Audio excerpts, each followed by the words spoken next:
Dans cette séance, du coup, nous allons mettre en place notre post-process, donc matériel. Donc, du coup, c'est un matériel qui va prendre le dessus sur nos matériaux principaux et il va les améliorer en termes de style cartoon un petit peu, donc de style cel shading. Donc, pour ce faire, vous allez ici, donc, sur le store de l'Epic Game, d'accord? Donc, directement sur l'Epic Game Launcher. Vous allez dans la partie marché, free, et vous allez prendre, donc, permanently free collection, d'accord? Donc, ici, donc, les collections permanentes gratuites.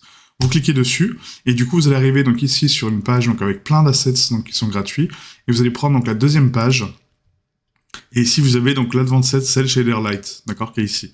Donc une fois que vous l'avez téléchargé, il va se retrouver donc directement dans votre bibliothèque, hein, donc ici, vous voyez, et là vous cliquez donc ajouter au projet. Donc là il me dit aucun projet compatible, donc vous cliquez bien sur afficher tous les projets, et là vous prenez donc la scène. Voilà, une fois que vous avez terminé donc l'installation de votre pack, hein, d'accord. Donc du coup, on va sélectionner donc le post-process qu'on a ici, et du coup, on va se rendre donc directement dans les paramètres de rendu pour les matériaux justement en post-process. Donc là, on va descendre un petit peu. Donc je crois que c'est dans les paramètres de rendu ici, non. Si, c'est ça.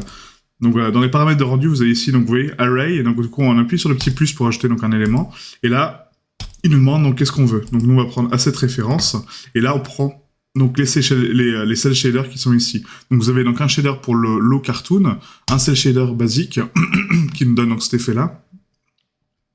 Voilà, donc vraiment, un peu trop dense à mon goût, hein, vraiment. Donc le cell shader comme ça est vraiment trop dense. Donc pour ma part, je vais prendre donc le cell shader anime, ou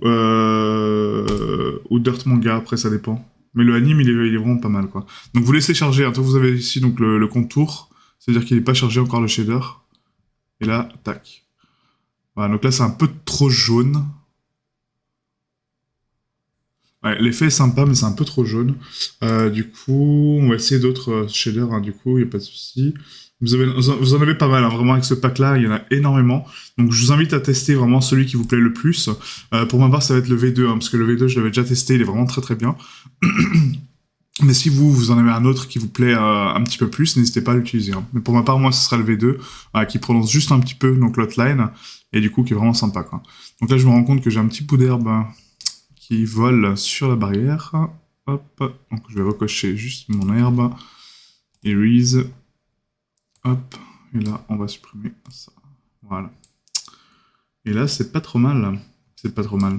Voilà, donc voilà le style. Hein. Donc du coup, ce post-process, en fait, on ne le crée pas nous, parce que du coup, c'est beaucoup trop long. Hein, puis du coup, c'est pas le sujet de cette séance aujourd'hui, hein, donc de cette formation, de vous apprendre à faire donc des shaders, etc. Mais c'est juste, en fait, vous montrer donc des techniques et les outils qu'on a à disposition, qui sont gratuits, qui sont à votre disposition pour créer ce que l'on souhaite. D'accord ? Voilà. Donc là, on a mis en place notre matériel de post-process. Donc la prochaine étape sera donc le placement de la caméra et commencer à tourner nos plans.